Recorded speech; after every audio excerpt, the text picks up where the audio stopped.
Ну да, композитинг. Если вы никогда не использовали его, то это может показаться гигантской тратой времени. Я имею в виду, зачем рендерить что-то слоями только для того, чтобы потом собрать все вместе. Тем более, что я могу просто отрендерить все за один присест, не так ли? Ну, вроде как да, но в этом видео я для того, чтобы рассказать вам, почему вам может быть лучше использовать композитинг. Вы можете столкнуться с частыми сбоями рендеринга, особенно с тяжелыми сценами из-за нехватки памяти процессора или графического процессора. И в этом помогает рендеринг по слоям. Но, конечно, это еще не все. По моему опыту, в любом более крупном продакшене композитинг является обязательным, потому что только на этом этапе можно максимально точно настроить цвета, красиво смиксить все вместе, добавить дополнительные эффекты и многое-многое другое. Иными словами, настоящее окончательное изображение появляется только на этапе композитинга.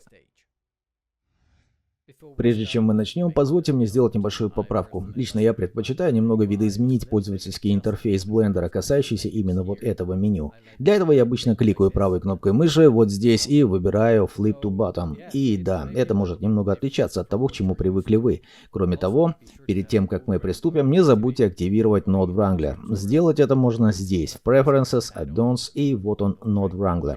Обязательно сохраните настройки. В противном случае некоторые горячие клавиши, о которых я буду говорить вам, будут недоступны.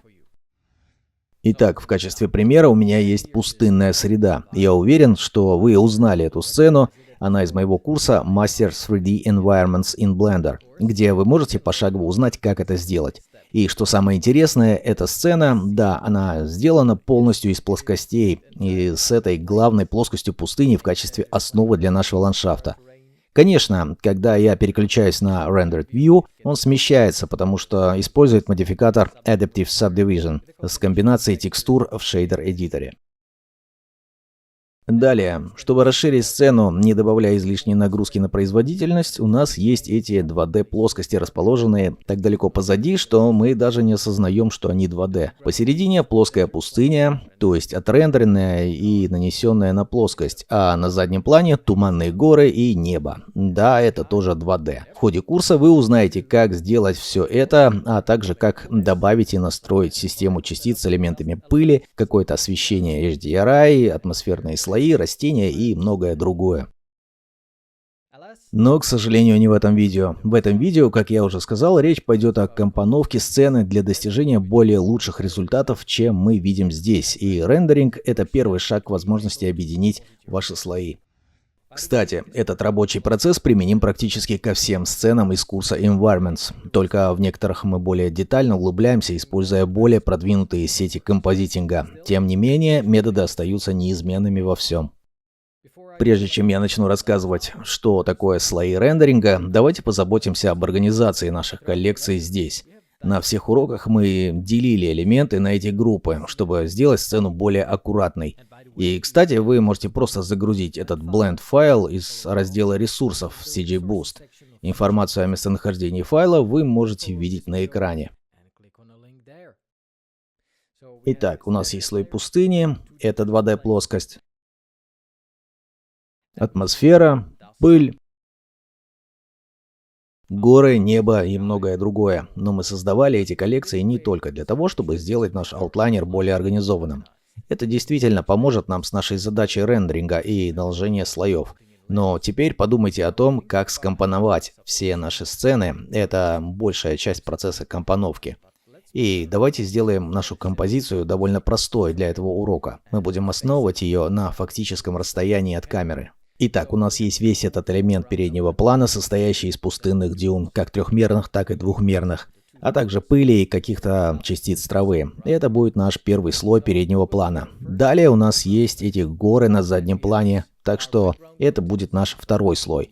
Затем небо и, наконец, у меня есть элемент очень переднего плана, это FG Dust, который представляет собой всего лишь две частицы пыли, помещенные перед камерой, чтобы придать сцене немного больше глубины. Мы скомпонуем это перед пустыней, что даст нам 4 слоя, а затем попробуем отрендерить их по отдельности.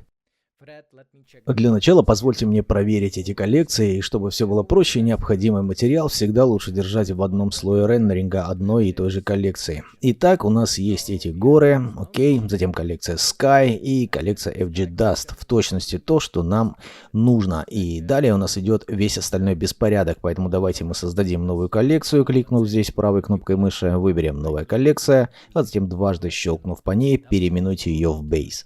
Возьмите все это и поместите сюда. Теперь мы можем даже перетащить коллекцию сюда, чтобы она была после FG Dust, которая является слоем переднего плана, но над Mountains, которая является фоновым слоем. Таким образом, мы упорядочили все так, как они накладываются друг на друга. Вы можете видеть, что здесь есть такие дополнительные вещи, камеры и одна солнечная лампа. И на самом деле они не обязательно должны быть в какой-либо коллекции, потому что я хочу, чтобы они были активны на всех моих слоях рендеринга.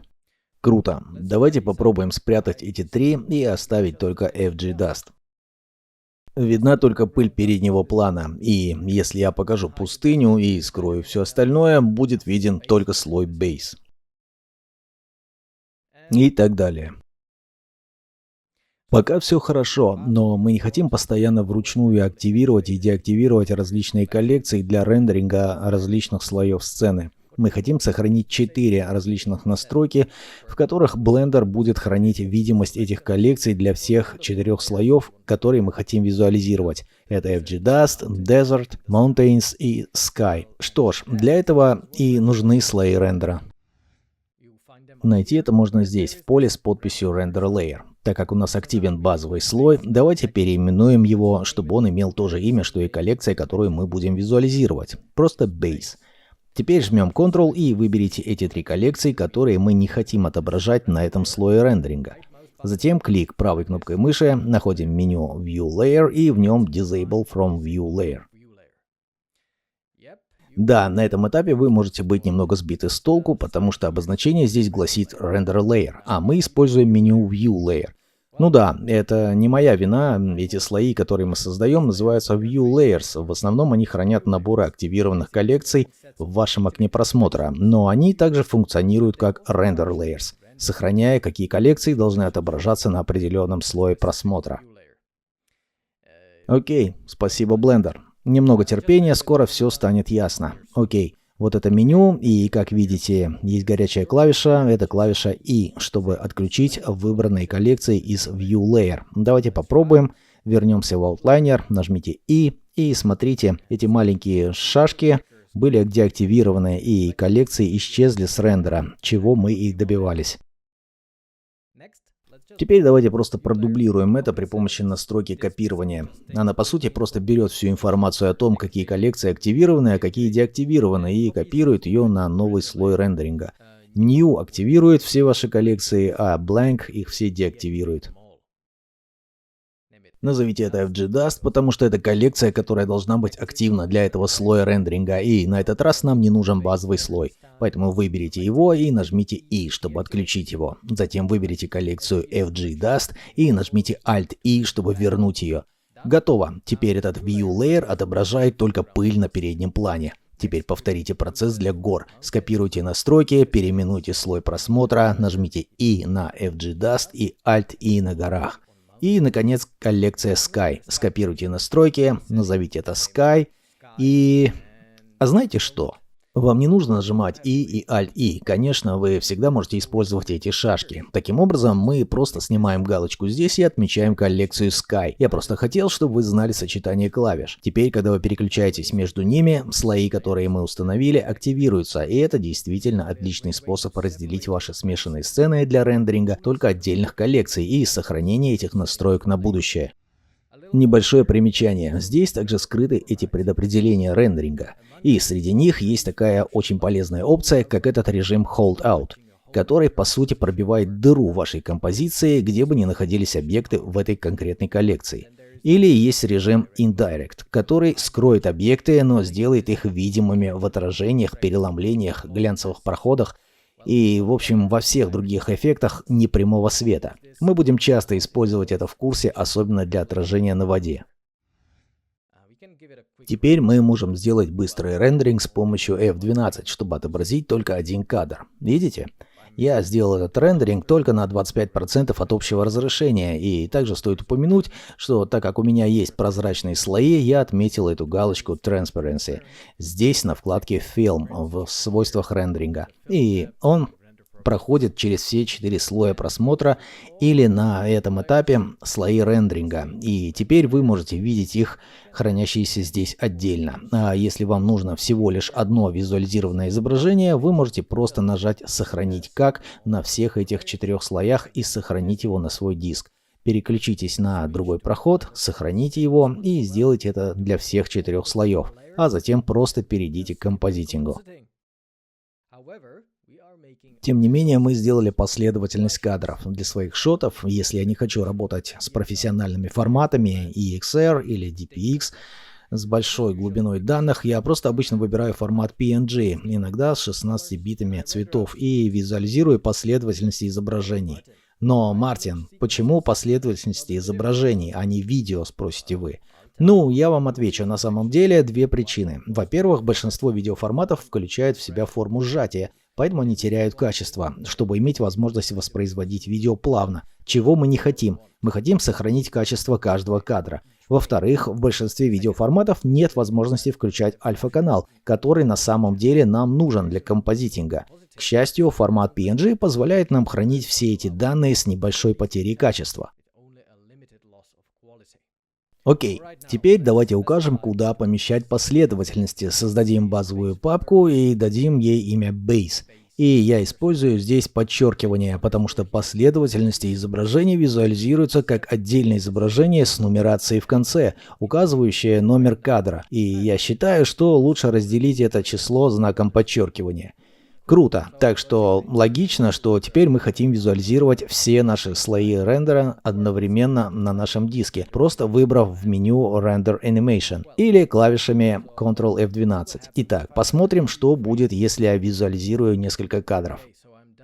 Итак, я закончил рендер нескольких кадров, и когда я открыл папку, указанную в меню Output, я увидел здесь только визуализированный базовый слой. Ни гор, ни неба, ни тумана, переднего плана.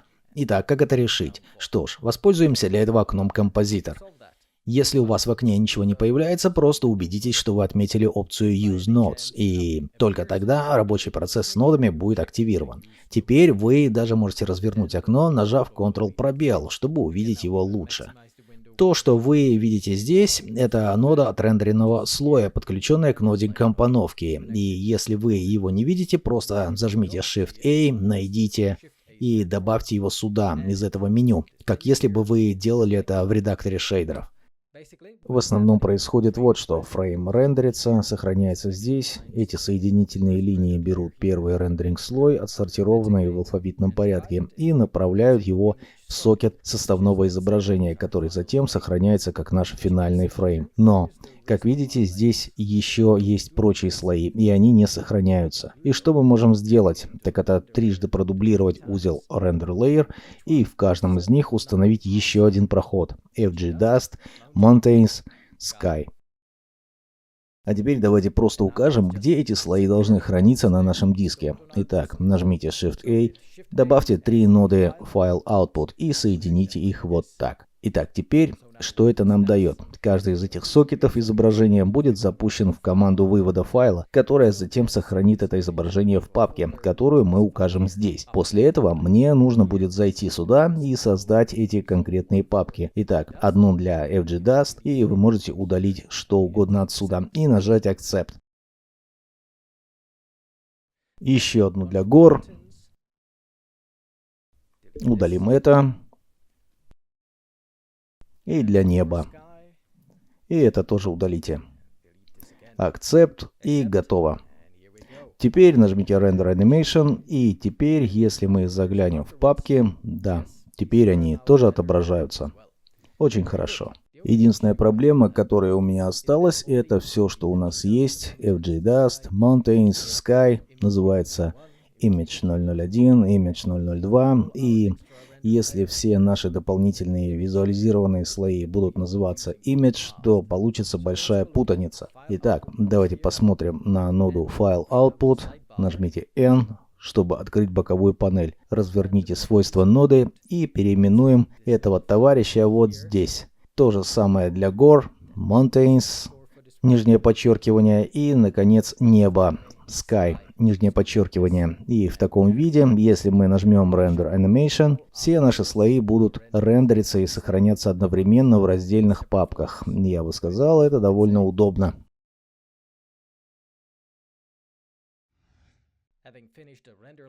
Закончив рендеринг слоев и настроив рендеринг, чтобы он автоматически сохранял рендеринг изображений на нашем диске, нам нужно только установить несколько значений на вкладках Render и Output.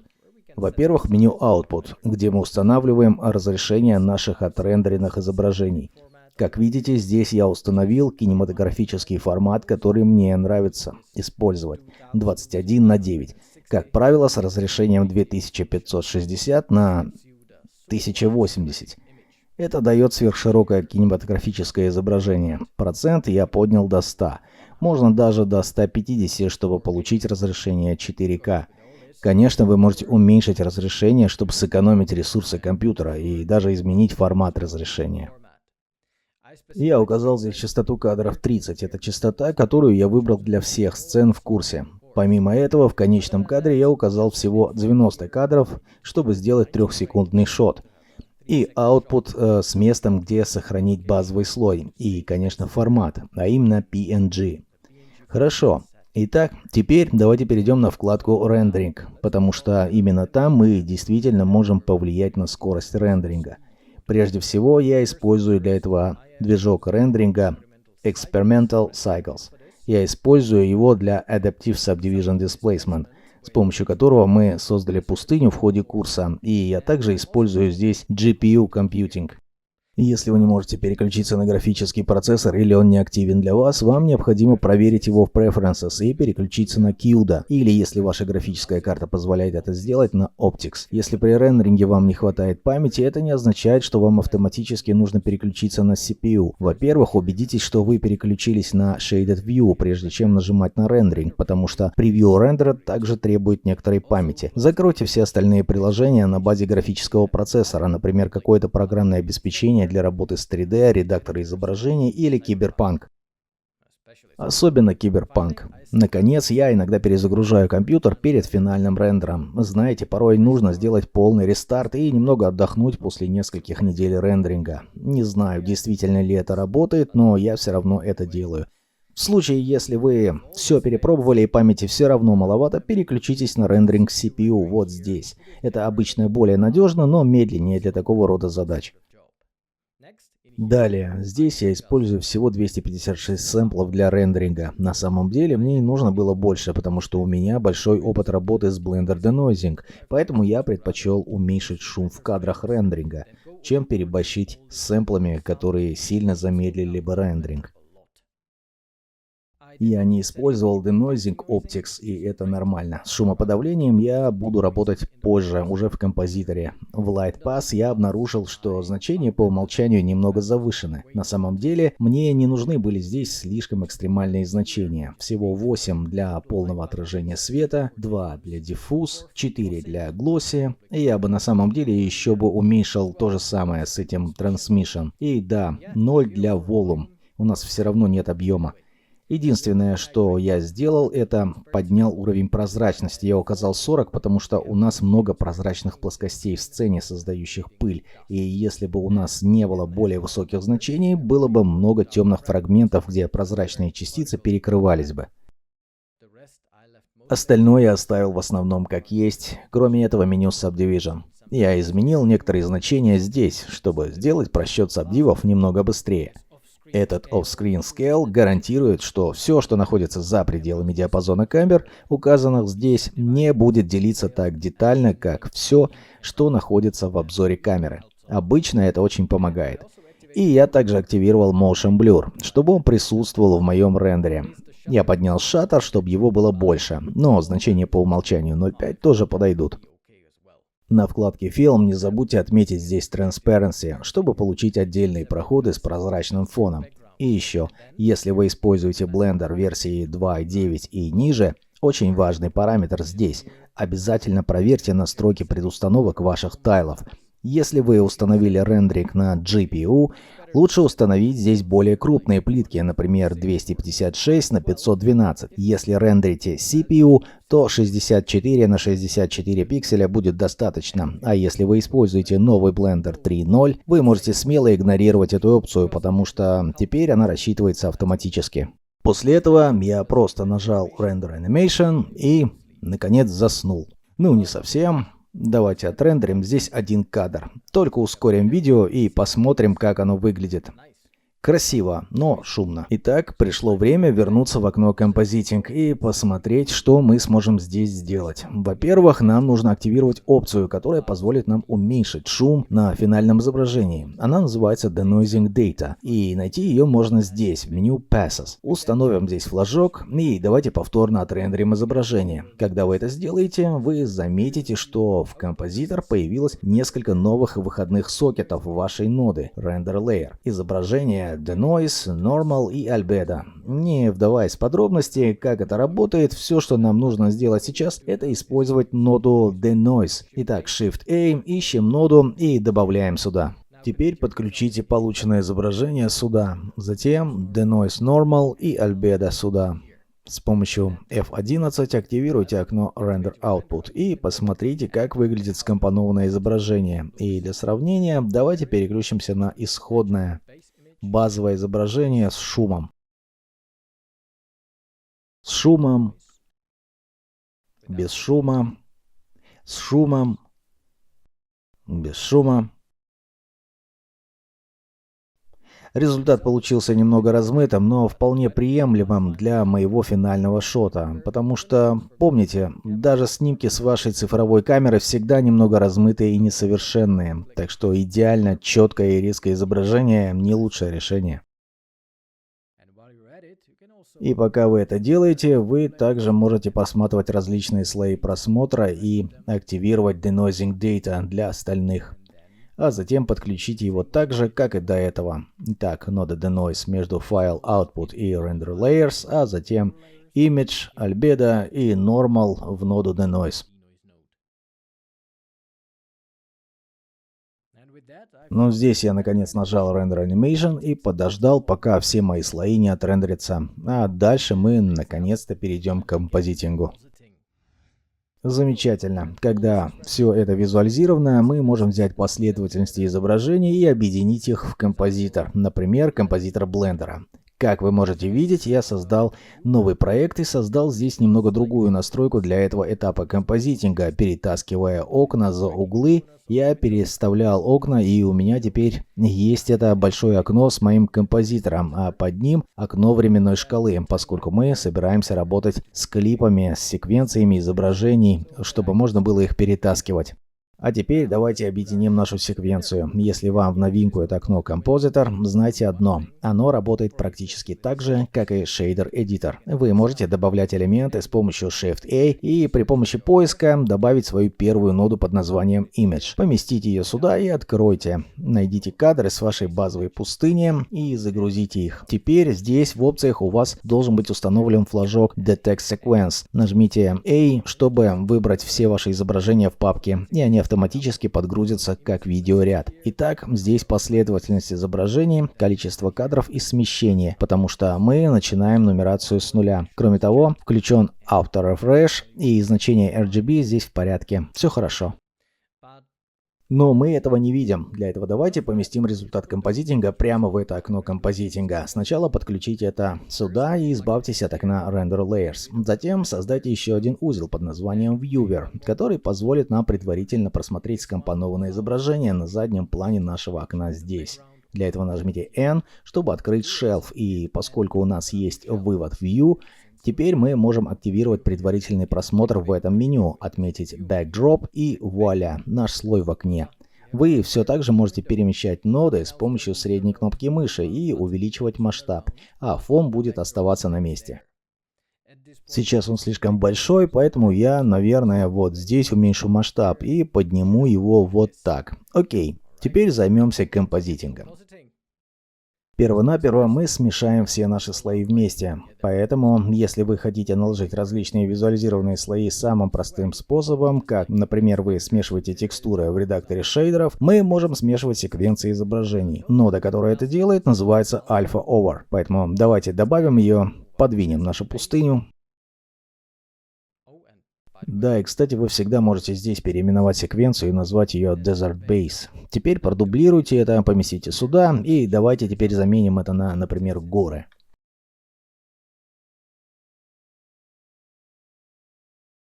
Здесь все настраивается автоматически.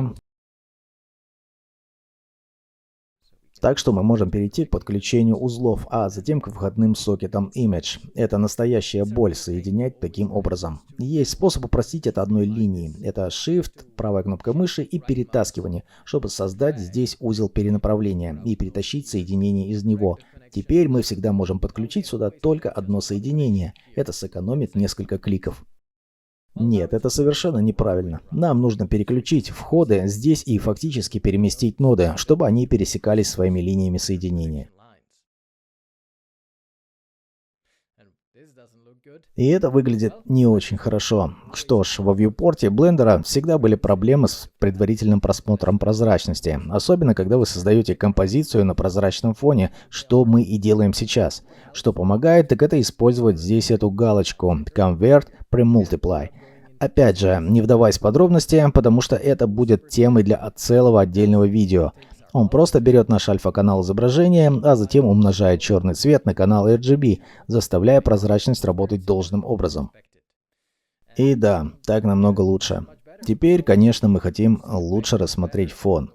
Поэтому давайте увеличим масштаб. И, кстати, очень удобный хоткей — это Alt, средняя кнопка мыши, чтобы перемещать это с помощью мыши. Без Alt вы перемещаете ноды, с Alt вы перемещаете фон.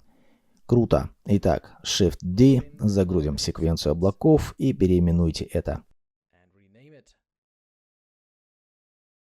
Затем продублируйте Alpha Over.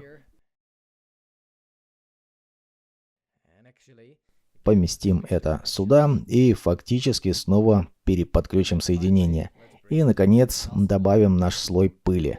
Для этого продублируйте, замените последовательность изображений и Alpha Over.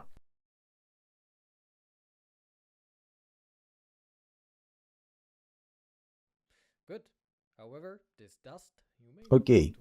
Эту пыль, возможно, вы не захотите смешивать, просто покрывая элементы фона. Для этого слоя вы можете использовать ноду Mix. Добавьте ее, смиксуйте эти два и замените здесь соединение Alpha Over. Теперь снова происходит что-то ужасное, но это проблема с прозрачностью, поэтому на этот раз нам нужно использовать этот чекер, чтобы фактически использовать прозрачность ввода. Теперь в этом узле, так как он сейчас находится в режиме Mix, он функционирует по сути так же, как Alpha Over. Однако здесь у вас есть прочие режимы наложения на выбор. Итак, что мне нравится в этой пыли, хотя на самом деле это неправильно, и любой опытный композитор меня за это убьет. Так, это то, что я иногда предпочитаю устанавливать элементы пыли в режим Screen или даже Add. Итак, почему это неправильно? Пыль на самом деле не делает ваши кадры ярче, вместо этого она покрывает их, потому что это, по сути, слой твердых частиц, покрывающих изображение. Однако, иногда я предпочитаю использовать то, что хорошо, а не то, что правильно. Я имею в виду, когда дело касается композитинга, конечно, не в реальной жизни. Итак, когда я сравнил значение Add со значением Mix, мне больше понравилось Add. И вы определенно можете снизить его примерно до 0,5. Если вы сейчас нажмете M, вы можете деактивировать ноду. Нажмите M снова, чтобы активировать ее. И поскольку в данном случае это лучше, чем Alpha Over, давайте удалим ноду. Круто. Вот так мы соединили наши ноды. По сути, мы просто переподключили то, что получили бы, если бы визуализировали все как один слой. Итак, снова вопрос. Зачем вообще рендерить это в отдельных слоях, спросите вы? Что ж, пришло время показать вам, потому что на этапе композитинга вы можете выполнять всевозможные дополнительные 2D работы, которые вы не смогли бы сделать на 3D этапе, или, по крайней мере, это потребовало бы времени и было бы слишком сложно. Самое простое, что вы можете сделать, это, например, добавить ноду RGB Curves и очень быстро поиграть с освещением узлов, как, например, эта нода Mountain. Видите? Я могу сделать это ярче, темнее и даже изменить цветовые тона. Просто добавив еще одну точку на зеленой кривой и проработав с этим положением, а также с синей кривой, я смог приблизить цвета гор к цветам неба и пустыни. И теперь все выглядит более правдоподобно.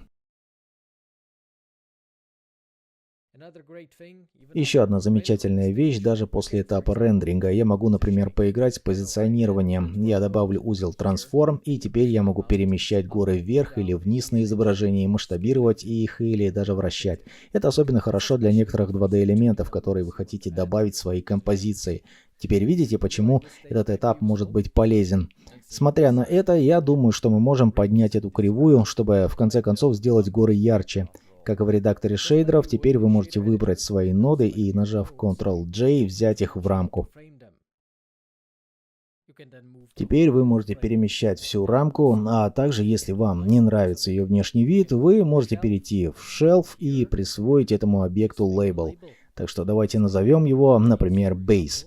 Еще вы также можете увеличить этот лейбл и задать цвет рамки. На этом этапе вы, конечно, можете перетаскивать ползунок таймлайна, но, к сожалению, Blender не очень быстро в этом, и определенно не ожидайте плавного воспроизведения. Чем больше элементов вы будете добавлять в свою композицию, тем медленнее все будет работать. Говоря о 2D элементах, давайте добавим их поверх нашего базового изображения. Я подготовил несколько очень простых элементов для добавления к нашему изображению. Итак, для начала у меня есть вот такое градиентное изображение. Вы можете напрямую перетащить его сюда, в окно композитора, фактически прямо из вашей папки. И вот что я хочу сделать. Я хочу наложить его поверх нашего изображения, чтобы создать немного солнечного сияния в правой части кадра. Итак, для начала продублируйте этот узел. Add, Shift-D и сдвиньте его вправо. Alt-P удалит его из фрейма, и теперь он стал очень ярким, потому что он добавляет белый цвет из второго сокета к составному результату. Вместо этого я добавляю градиент. Видите, мы добавили в кадр это оранжевое солнечное свечение. Однако я хочу, чтобы оно было справа от кадра. Итак, давайте добавим еще одну ноду, предназначенную для перемещения изображения под названием Translate. И сдвинем это по оси X примерно на 1000 пикселей. Легко, правда? Мы даже можем немного поднять это по Y на 200. Думаю, достаточно. Теперь я хочу немного это уменьшить, поэтому перед нодой Translate добавьте ноду Scale. Я хочу, чтобы это было выше, поэтому по оси Y 1 и 2 будет достаточно. Наконец, я чувствую, что ему нужно немного более интенсивной насыщенности или, возможно, даже изменения оттенка. Для этого, конечно же, есть узел Hue Saturation, который мы можем подключить сюда, чтобы управлять цветами. Перетащите эти ноды в сторону, чтобы нам было лучше видно. Поднимите насыщенность, чтобы больше соответствовать теплому солнцу пустыни. Примерно 1,7 будет нормально. И давайте немного отрегулируем оттенок до 0,51. Вы должны быть очень осторожны с этим значением, так как это способствует изменению цвета в корне. Круто. Мы можем сделать еще одну вещь здесь, в ноде Mix. Если вы перейдете к шелфу, Item, Properties, вы увидите здесь значение этого коэффициента. Так мы можем регулировать интенсивность смешивания. Скажем, 0,4. Вы всегда можете изменить значение здесь. Я просто хотел, чтобы вы знали, что в шелфе в этих свойствах есть те же параметры, что и в нодах. Обрамите его, назовите градиент, и мы закончили с этим элементом. Таким же образом мы можем добавить еще один важный эффект – виньетку. Я сам использую для этого два способа. Во-первых, у меня есть это прозрачное изображение с черными рамками по бокам, которые мы можем смиксить. Или, конечно, мы могли бы сделать свое собственное в композиторе. Я считаю, что быстрее иметь какие-то заготовки, которые я просто использую для всех своих шотов, а другой способ более универсален для разных разрешений, хотя обычно он медленнее. Хорошо, попробуем метод с изображением. Перенесите его, продублируйте узел Add и соедините это.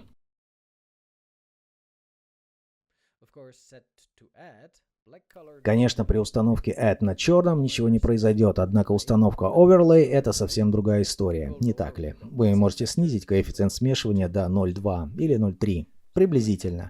Я остановлюсь на 0,2. Я бы сказал, легкий, но важный эффект. Скомпонуйте его как виньетку, и вот оно, красивое кинематографическое затемнение для нашего изображения.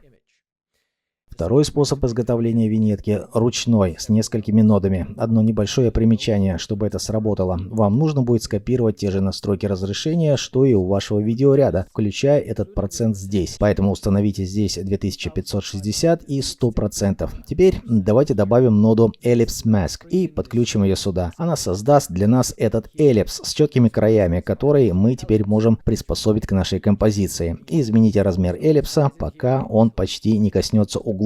Почти это не обязательно должно быть точно. Теперь добавим ноду Blur и измените это на Fast Gaussian, чтобы сделать быстрее и с ее помощью значительно размыть эллипс по X и Y. Кстати, вы также можете включить режим Relative, и теперь вы будете работать с процентами вместо размытия пикселей, если вам это больше подходит. И в конце концов я просто продублировал этот слой Overlay и отключил его. И вуаля, вот так вы создали свой собственный эффект виньетки.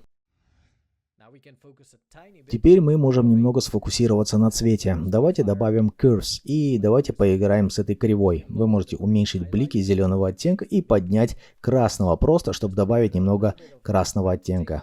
Вы также можете увеличить контраст изображения, создав кривую контрастности, подобную этой, поднимая верхние точки и понижая нижние точки. Вы также можете поднять нижнюю точку синей кривой, потому что синие тени делают все немного более кинематографичным, как, кстати, и контрастным. Далее узел, который мне очень нравится, но с которым вы также должны быть очень осторожны. Нода Glare. Установите его на Fog Glow с настройками Low здесь. А затем Threshold примерно на 0,5 и Size на 9. Видите? Вы можете дать дюнам немного более яркого блика, в котором они нуждаются. Если вы хотите получить большее ощущение размытия движения по краям экрана, вот здесь вы также можете добавить ноду Direction Blur. Если мы сильно увеличим значение итерации, скажем, до 8 и зум до 0,1, посмотрите, что это даст. Но для моих целей значение зум нужно увеличивать лишь немного, например, 0,05 и итерацию до единицы. Почти как легкое размытие в движении. И, наконец, в довершении ко всему, вещь, которую вы, возможно, видели в трейлере к курсу, а также эффект, который, на мой взгляд, сейчас очень часто используется, эффект Chromatic Aberration. Добавить его можно через ноду Lens Distortion. Добавьте сюда очень низкое значение, а затем, чтобы удалить эти странные края, отметьте Fit. Просто пообещайте, что вы не будете использовать его слишком часто, ребята, потому что он очень быстро может стать действительно искусственно выглядящим. Итак, если я сейчас зажму Ctrl-Shift и кликну по этому первому узлу Mix, то мы соединим все наши слои для предпросмотра. Что ж, изменения заметны, правда? С этой композицией мы, конечно, только нанесли какие-то возможные штрихи на этой стадии компоновки, но я уже думаю, что результат немного интереснее. И теперь, когда вы захотите визуализировать финальную последовательность, вы просто зайдите в свойства, укажите свой вывод и формат, такой же, как исходный, а затем нажмите Render. Итак, друзья мои, я надеюсь, что это видео было полезно для вас, познакомив вас с темой, которая, по крайней мере, на мой взгляд, не упоминается так часто, как хотелось бы в туториалах по Blender. Я, например, знаю, что композитинг сохраняет много моих 3D-сцен, которые в противном случае выглядели бы неинтересно и скучно. С помощью нескольких хорошо размещенных 2D элементов, хорошего микса и настройки цветов вы можете творить чудеса с вашими изображениями и шотами. И если вы хотите узнать больше обо всех этих нюансах, а также о том, как я создал эти 3D-пейзажи в Blender, я подробно расскажу об этом в моем курсе Master 3D Environments in Blender, который наконец находится в полной форме, допиленной и готовый для вас, чтобы вы могли повысить свои знания в Blender. Так что я надеюсь увидеть вас там и в следующий раз в одном из этих видео на YouTube. А пока оставайтесь креативными. С вами был Мартин.